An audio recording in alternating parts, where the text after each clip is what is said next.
House of Representatives has called on the federal government to establish a military base in Zamfara state communities grappling with banditry. This motion came from one of the lawmakers, Hassan Shinkafi, who noted that over 40 villages have been abandoned as residents flee for safety, leaving behind farmlands, markets, and schools. The House also said it is aware that the governor of Zamfara state, Dauda Lawal, has taken pragmatic steps to secure the state, including the establishment of a security trust fund, community protection guard, intelligence sharing mechanisms, and logistical support for security agencies. Despite these efforts by the state government, insecurity persists, leaving many crying for help. Now, joining us for this conversation is a security consultant. Good morning. It's good to have you join us. Yeah, good this morning. We're not talking about a number of persons killed. All right. We're discussing military bases now. Yes. Let's talk about how much difference this would make, establishing a military base or military bases in 40 communities that have been affected by issues of banditry. Well, I think what brought about this is the presentation of a member of the House to the House demanding that nine communities should have military bases in 2 local governments, Gumi and one other local government in Zamfara state. What difference will it make?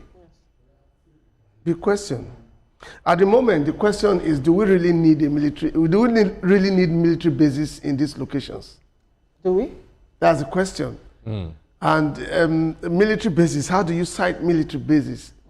And then if you want to drag about 9 military bases into 2 local governments, what would you have been doing? I think the House of Reps member who made that demand really does not understand how some of these things work. And you want to ask about the numerical strength of the Nigerian military at the moment. And then if you have to drag 9 military bases to just 2 local governments in Zamfara state, then the other parts will suffer. Right. So I don't want to sound academic, but permit me, there's something I want to read out. That's right. Okay, so that we actually have a better idea of what we're talking about. Military bases are typically located in areas that provide strategic advantages, such as proximity to potential conflict zones, just like we're having in Zamfara state now.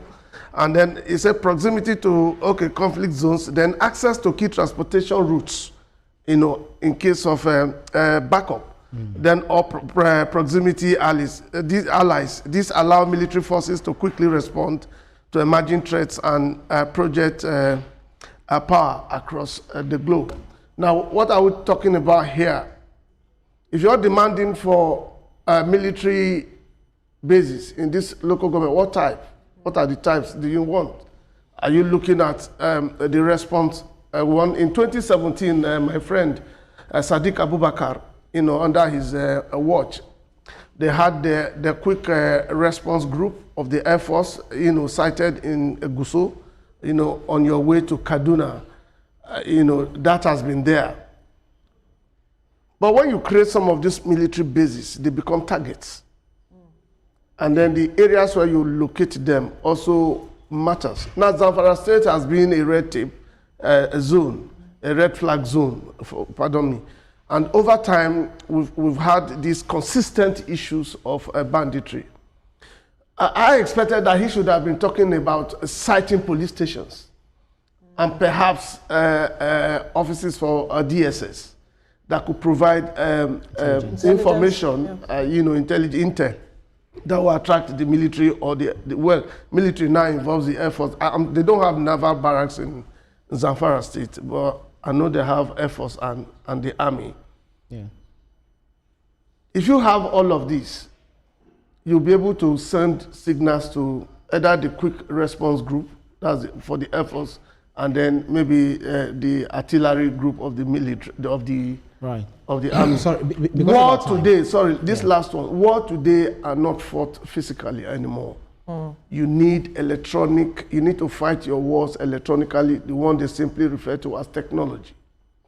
So do you not think of the sacrosanctity of having this military base there, looking at what has been happening in Zamfara? you know, the gold mine, the copper and deposits, natural deposits that are there in Zamfara, which has led to insecurity. And then they suspended it for 5 years, mining activities for 5 years, and then it has been lifted last December. Do you not see it as it's very, very sacrosanct for them to have that military base there due to this issue? What will it solve? What difference will it make? That was the first I question. was in Zamfara state and I saw for myself, some of these things were things I saw myself. In Zamfara state, pardon me, you have a lot of illegal miners, Chinese people, foreigners, you know, brought in by our own people to do the job for them. Precisely what is really fueling or banditry in Zamfara state was the fact that most of these people recruited some men and got firearms for them to protect them against the state actors. Don't forget that Zamfara state is bordered by, I think, Niger, and so there's access to the Sahel. And so some of these firearms coming through this area. You see, my biggest worry in this country, people are not really saying it. What are we fighting? Are we supposed to be tackling? Are we supposed to be talking about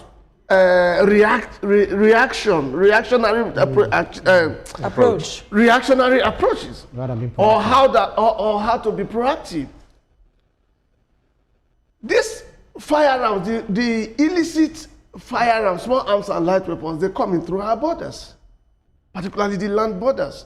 And then where in the southwest, why all of these are a bit more prominent is because they share borders with foreign countries, particularly those countries that access the Sahel states. That's right. And so these firearms come in. Who is supposed to man the borders to ensuring that these firearms, small arms and light weapons do not come into this country? As much as we have illegal border points, what about the legal ones? What have we done? What are the customs of this country doing? Well, by now, I thought that the president should have been given a marching order to the customs, as led by Adeni, to come give explanation on how these things are coming in on daily basis. Otherwise, my brother, tell me, why do we have multiplicity of these groups? Because they are fueled by these firearms they have in their possession. Yeah. Right. If a man is not bearing a firearm, he cannot confront you on the road, eye to eyeball, face to face. But what gives them that power is the strength of that firearm and ammunition that they have in their possession that is infiltrating this country on daily basis. Let's look at it from this point of view. Somebody says that if you're trying to solve a problem in a country over and over again and you're failing, then look at the political side of it. Do we have a political solution to the rate of banditry that we are seeing in Zamfara and other states in the north? Political solution, perhaps you want to talk about the political will. Now, my brother, the situation in the country is getting out of hand. Some of these things sometimes are not, we are not looking at them from the right perspective, and then we are not attending to them from the right perspective as well. For a long time, I draw your attention to Northeast, Borno State, for instance. We've had a lot of quiet in that zone, within that axis for some time. That was because ISWAP and Boko Haram had crisis on Sambisa. Who takes over Sambisa? And that gave the military our military an advantage. Of course, that was what took the life of Shekau, the leader of Boko Haram. That has also taken the lives of several ISWAP leadership over time, which also gave the Nigerian military some advantages. Now it's returning.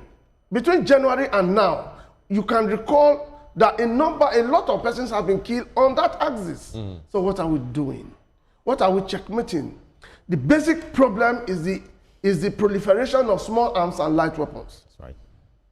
And this information is being made known to the federal government. The federal government has reports on this proliferation of light arms into the country. You have an NSA, and then you have the Center for the Control of Small Arms and Light Weapons. All right. So what are their responsibilities?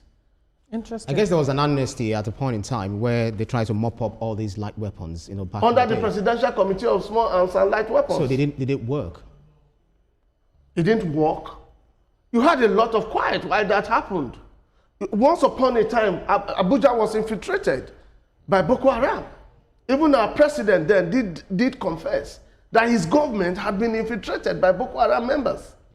And then we were hearing bombings, seeing bombings in Abuja, the seat of power. What does that tell you? At a point in time, that measure, moved on to, providing alternative means to these persons. Katsina State, a local government or two, had used the non-kinetic approach to sit down with some members of some bandit groups and then struck an agreement. Right. Now, because of the little time we have left, you mentioned something earlier that I want to take you back on. You talked about perhaps establishing police stations. And I was looking at the number of police stations in Zamfara State. I tried to research on that as we sat down here. They have about 10 of them. So if we are saying we want more police stations, how much change would that make? Is police stations really the long-term solution to addressing this matter of banditry?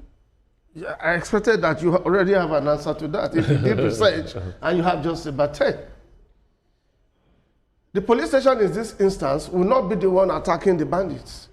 Their responsibility will provide intel. It's about providing intel. Considering one, the numerical strength of your Nigerian military, two, the equipment in their possession.